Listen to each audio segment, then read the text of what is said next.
નમસ્કાર મિત્રો, સોના ચાંદીના ભાવને લઈને તાજા સમાચાર સામે આવ્યા છે। ગુજરાતના મુખ્ય શહેરો અમદાવાદ, સુરત, વડોદરા અને રાજકોટ સહિતના અન્ય શહેરોમાં આજે 22 કેરેટ અને 24 કેરેટ સોનાના દરમાં ઘટાડો નોંધાયો છે। દાગીનાની ખરીદદારો અને રોકાણકારો માટે આજે સોનાના ભાવમાં ઘટાડો જોવા મળ્યો છે। જો તમે પણ સોનું ચાંદી ખરીદવાનું વિચારી રહ્યા છો તો તમારા માટે આજે રાહતના સમાચાર આવ્યા છે, તો વિડીયોના અંત સુધી જોતા રહેજો। તો મિત્રો ચાલો જાણીએ કે આજે સોનું અને ચાંદી કેટલું સસ્તું થયું છે। આ સાથે આપણે જાણીશું કે આજે 18 કેરેટ, 22 કેરેટ અને 24 કેરેટ સોનાનો નવીનતમ ભાવ શું ચાલે છે અને આપણે જાણીશું કે આજે ચાંદીનો વર્તમાન ભાવ શું છે। આ બધી માહિતી તમને આ વિડીયોમાં વિગતવાર મળશે, પરંતુ તે પહેલાં જો તમે દરરોજ સોના અને ચાંદીના નવીનતમ અપડેટ મેળવવા માંગતા હોય તો ચેનલને સબસ્ક્રાઈબ કરી લેજો। જો તમને વિડીયો ગમે તો વિડીયોને લાઈક કરો અને તમારા બધા મિત્રો અને સંબંધીઓ સાથે આ વિડીયોને શેર કરો।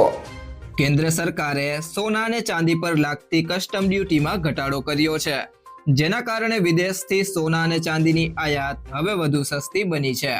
આ નિર્ણયના પગલે દેશના સ્થાનિક બજારમાં કિંમતી ધાતુઓના ભાવ પર અસર થવાની શક્યતા છે, ખાસ કરીને એવા સમયે જ્યારે આંતરરાષ્ટ્રીય બજારમાં સોના અને ચાંદીના ભાવ ઊંચા સ્તરે છે।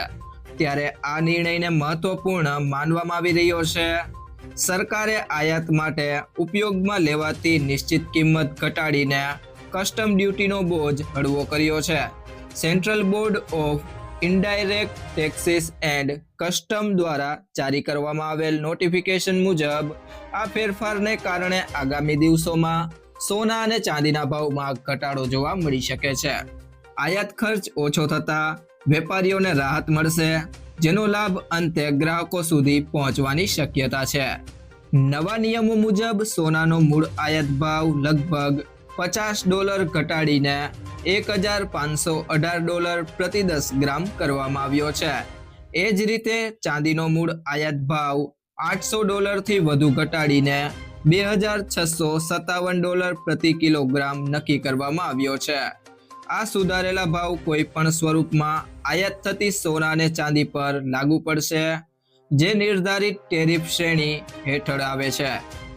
જો વૈશ્વિક બજારમાં સોના અને ચાંદીના ભાવ સ્થિર રહે અથવા ઘટે તો ભારતીય બજારમાં પણ તેની સીધી અસર જોવા મળી શકે છે। અગાઉ ઊંચી આયાત જકાતને કારણે ભાવમાં ઘટાડો મર્યાદિત રહેતો હતો, પરંતુ હવે ડ્યુટીમાં ઘટાડા બાદ ભાવ ઘટવાની સંભાવના વધુ મજબૂત બની છે, એટલે કે આવનારા સમયમાં સોનું અને ચાંદી થોડું સસ્તું થઈ શકે છે। આ ડ્યુટી ઘટાડો ઉચ્ચ શુદ્ધતાવાળા સોનાના બાર, સિક્કા, ચાંદીના બુલિયન અને મેડલ પર લાગુ થશે। જોકે ઘરેણાં, અન્ય કિંમતી ધાતુની તૈયાર વસ્તુઓ તેમજ પોસ્ટ, કુરિયર અથવા વ્યક્તિગત સામાન દ્વારા લાવવામાં આવતી આયાત પર આ નિયમ લાગુ પડશે નહીં। ચાંદીના મૂળ આયાત ભાવમાં છેલ્લે 27 જાન્યુઆરીએ સુધારો કરવામાં આવ્યો હતો, જ્યારે સોનાના ભાવમાં છેલ્લો સુધારો 22 જાન્યુઆરીએ થયો હતો। સરકાર સામાન્ય રીતે દર 15 દિવસે સોના અને ચાંદીના આયાત ભાવોની સમીક્ષા કરતી હોય છે, જેથી બજારની પરિસ્થિતિને અનુરૂપ નિર્ણય લઈ શકાય। સોના અને ચાંદીના ભાવ હાલ રેકોર્ડ સ્તરની નજીક હોવાથી જો આયાતનું પ્રમાણ યથાવત રહેશે તો આયાતનું કુલ મૂલ્ય ઝડપીથી વધી શકે છે। આ સ્થિતિ ભારતના વેપાર ખાદ્યને વધુ ઊંડો બનાવી શકે છે અને રૂપિયા પર દબાણ વધારી શકે છે, જે પહેલેથી જ ડોલર સામે નબળો પડી રહ્યો છે। આયાત ભાવમાં થયેલો આ ઘટાડો એવા સમયે આવ્યો છે જ્યારે વેપાર અને ઉદ્યોગ ક્ષેત્રના અધિકારીઓ પહેલાથી જ સાવચેત હતા। કેટલાક નિષ્ણાંતોએ ચેતવણી આપી હતી કે વધતા જોખમને ધ્યાનમાં લઈ સરકાર આગામી સમયમાં આયાત જકાત વધારી શકે છે, પરંતુ તમામ અપેક્ષાઓને વિરુદ્ધ જઈને સરકારે ડ્યુટીમાં ઘટાડો કરવાનો નિર્ણય લીધો છે। ભારત વિશ્વમાં સોનાનો બીજો સૌથી મોટો ગ્રાહક છે અને ચાંદી માટે વિશ્વનું સૌથી મોટું બજાર ગણાય છે, છતાં દેશ પોતાની સોનાની લગભગ બધી જ જરૂરિયાતો આયાત પર આધારિત રીતે પૂરી કરે છે, જ્યારે ચાંદીની કુલ માંગમાંથી 80%થી વધુ હિસ્સો વિદેશી દેશો પરથી આયાત કરવામાં આવે છે। ગયા વર્ષે ભારતે તેના કુલ વિદેશી હુંડિયામણ ભંડારનો લગભગ 10મો ભાગ સોના અને ચાંદીની આયાત પર ખર્ચ કર્યો હતો. નિષ્ણાતોનું માનવું છે કે જો કિંમતી ધાતુઓના ભાવ આ રીતે જ વધતા રહ્યા તો 2026માં આયાત બિલ વધુ વધવાની શક્યતા છે, જે અર્થતંત્ર માટે મહત્વપૂર્ણ પડકાર બની શકે છે. સોનું ખરીદતી વખતે આ 2 બાબતોનું ધ્યાન રાખો. તો પહેલી બાબત છે સર્ટિફાઈડ ગોલ્ડ જ ખરીદો. હંમેશા બ્યુરો ઓફ ઇન્ડિયન સ્ટાન્ડર્ડનો હોલમાર્ક લગાવેલું સર્ટિફાઈડ ગોલ્ડ જ ખરીદો.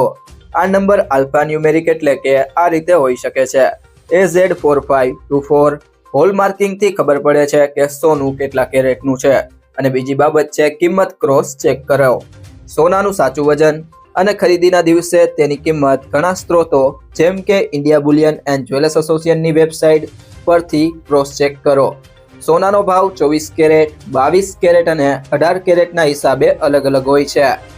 IBJની સોનાની કિંમતોમાં 3% GST, making charge, jewellers margin સામેલ હોતો નથી. તેથી શહેરોના રેટ્સ આનાથી અલગ હોય છે. આ રેટ્સનો ઉપયોગ RBI સોવરિયન ગોલ્ડ બોન્ડના રેટ નક્કી કરવા માટે કરે છે. ઘણી બેંકો ગોલ્ડ લોનના રેટ નક્કી કરવા માટે તેનો ઉપયોગ કરે છે. મિત્રો, જો તમને આ વિડીયો પસંદ આવ્યો હોય તો વિડીયોને લાઈક કરો, તમારા મિત્રો સાથે શેર કરો અને જો તમે ચેનલમાં નવા હોય તો કૃષિ જાણકારી YouTube ચેનલને સબસ્ક્રાઇબ કરો.